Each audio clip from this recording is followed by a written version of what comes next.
Hello, my friends. It is Thursday, April 24th, 2025, and this is the Daily Brief. So, normally I start here and I start talking about the battlefield, what's happening here. But last night, Putin was taking his revenge out on civilians, mostly in Kyiv, Kharkiv, other places, with multiple missiles. I'll talk about that in just a matter of moments. But I want to start with this because last week I highlighted this. Goroshenko wrote, Putin publicly acknowledged the Russian missile strike on Sumy, saying it was retribution. Putin also commented on the April 4th attack on Kryvyi, which killed 21 people, calling it a punishment. So what's he going to call this strike where he had 70-ish missiles and even more drones? We'll talk about that in just a moment. 1,060 Russians off the battlefield day over day, reasonably low. 3 tanks off the battlefield, 5 armored fighting vehicles, 49 artillery systems, 134 vehicles and fuel tanks. The battlefield's really not the big story today. A little bit more about this. This is Ragnar Gudmundsson, who I was showing you his dashboard in another video. It looks like this. If you want to understand everything of what's going on and be able to interpret things for yourself, go and watch this video. You get to meet him, and he explains pieces of the dashboard that will help you navigate it. But he posts this every day, and he gives a little summary. Most engagements in over 2 weeks, but casualties are below the 7-day average. Land-based equipment losses below the average, but drone losses are well above it. Heavy Russian strikes, but that's not including last night's strikes. This is for the previous day. Okay, so let's look at this. Last night when I was going to sleep, I was watching this. Tomorrow, Kyiv will declare a day of mourning to honor the victims of Russia's massive missile attack. I wasn't reading this particular thing. This is breaking this morning, but I was reading about the massive missile attack. So let's talk about that. This is the kind of thing I saw last night. All of Ukraine is under a combined missile and drone attack. Multiple groups of Caliber missiles are in Ukrainian airspace, changing direction often. That's one of the things about Caliber. They can kind of move and navigate. Ballistic go up and then go straight down, and they're hard to stop. But Caliber kind of bob and weave. Okay, so here's what actually happened. Shot down 7 out of 11 Iskander-M KN-23 ballistic missiles. That's really remarkable because they almost never hit ballistic missiles. It's usually 0 out of however many ballistic missiles were shot down. 31 out of 37 KH-101 cruise missiles. 0 out of 6 Iskander-K cruise missiles.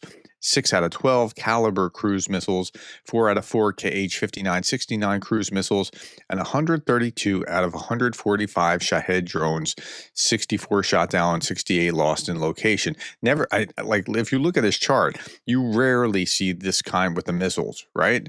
But a lot still got through. Right now, is it retribution for blowing up the ammunition depot the other day? Day before yesterday, the ammunition depot that I highlighted, that Ukraine highlighted in a massive way, right? In Russia's Vladimir region, where ammunition depot explosion occurred, the ruling party, United Russia, sent toilet paper as compensation to those affected. They look really excited about this. Let's focus in on thank you for the toilet paper. We are so grateful. Okay.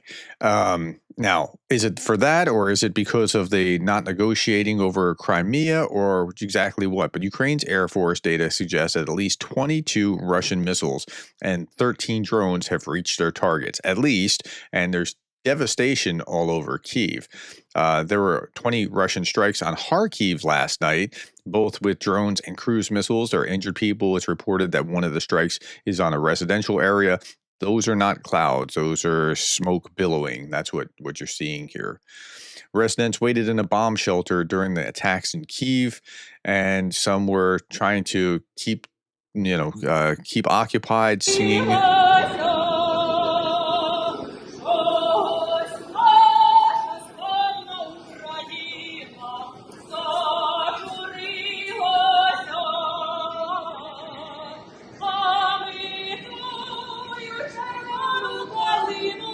What they're singing is Chervona Kalina. I'm not sure if I'm pronouncing that right.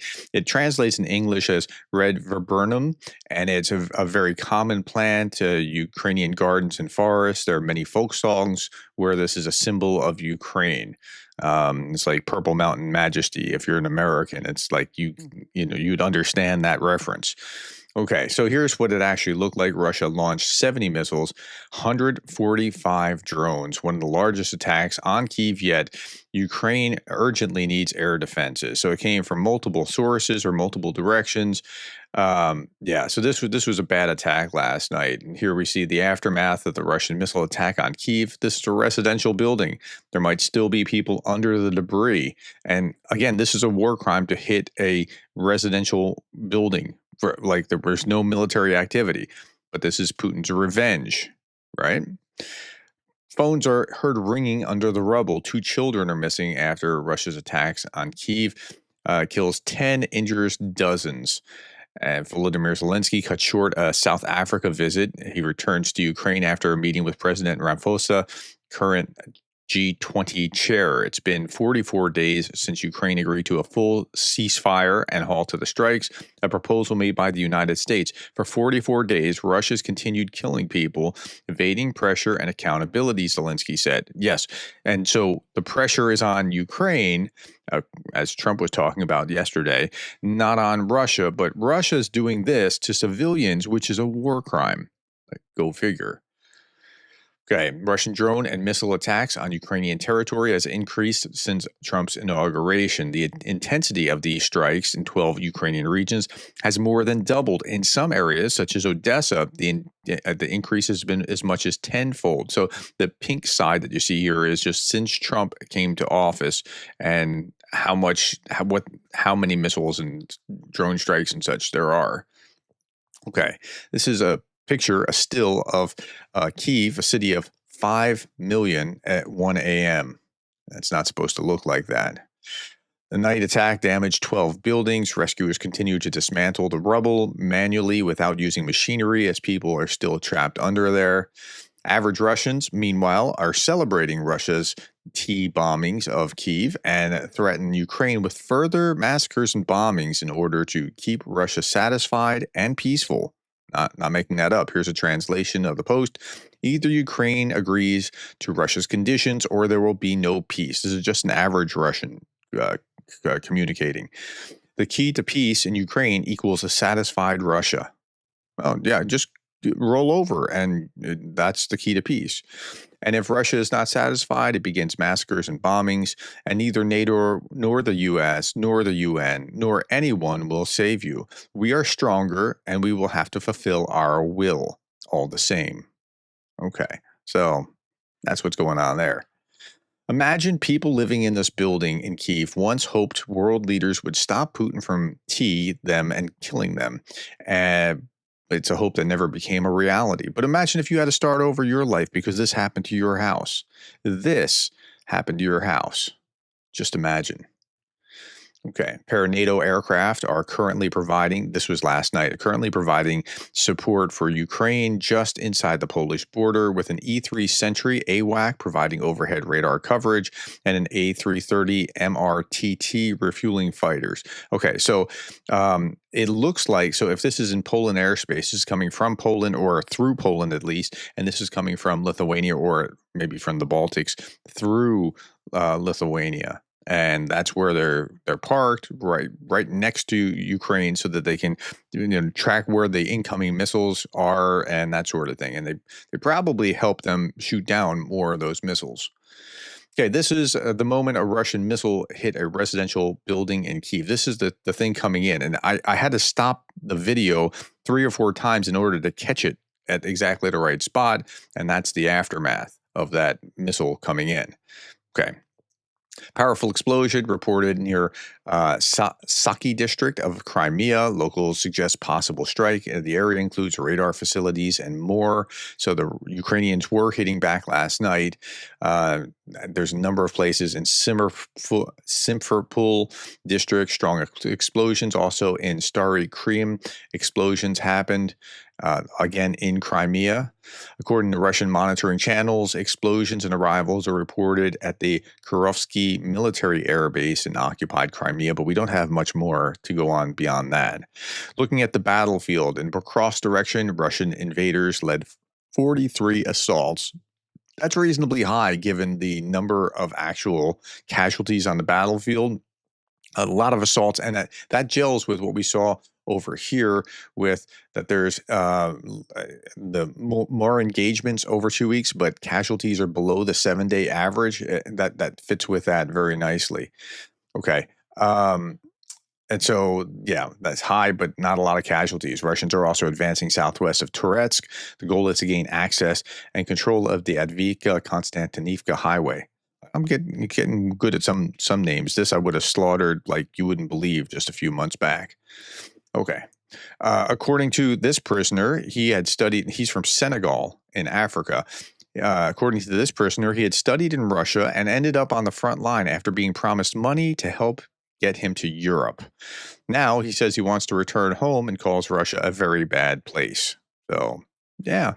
Ukrainian special forces destroyed 25 North Korean soldiers in close combat on Russian soil in the Kursk region. Ukraine's 6th Special Operations Forces Regiment launched a daring raid deep behind enemy lines. In a lightning assault, they claim to have wiped out an entire North Korean unit. Let me see this from the Times. Ukraine's drones vets secretly trained the British Army stuck in the past. 3 years ago, Ukrainians arrived in Britain to train. Now they're back teaching drone warfare to the Brits, like how this works. And I hope the Americans are paying attention too. I mean, I know that the Russians certainly have advanced, and I know that the Chinese are paying attention to this kind of thing. Okay, this video shows Russian armored equipment being blown up by pre-placed landmines. So what they do is they actually have drones that fly over, and what you would have saw in this video was a drone flying over first, dropping something. This guy comes along, and then not too long from there, something very bad happens to him. Okay, Ukraine drone pilots continue their hunt for Russian UAVs. Again, I don't show these twice. I mean, this is a new video as far as what I've been able to detect. And yeah. Okay. Estonia, a couple other articles and we'll be done. Estonia is building military base on Narva, right on the border with Russia. Narva is separated from Russia by a 162-meter bridge crossing the river. On the opposite bank lies the Russian town of Ivangorod. The new base will house around 250 troops, with the first bunkers and fortifications set to begin construction this fall. So they're not playing around. They're realizing that Russia is a real threat. Denmark is sending 317 million in Denmark money, and that's 42 million euros worth of artillery shells. It's not. Is it kroners? It's not kroners in Denmark, is it? I think it's kroners. Yeah, I guess that's 317 million kroners worth of artillery shells to Ukraine as part of its 25th aid package. And the defense minister is saying we must continue to support Ukraine so it can resist Russian aggression. So thank you to Denmark. And then finally, my friends, will end with Darth Putin. Ukraine keeps violating the ceasefire by being bombed by Russia. And this is Zelensky's fault. Yeah. All right, my friends, thank you for your time. Thank you for the likes, the shares, the subscribes, and thank you for being the kind of person that cares about Ukraine.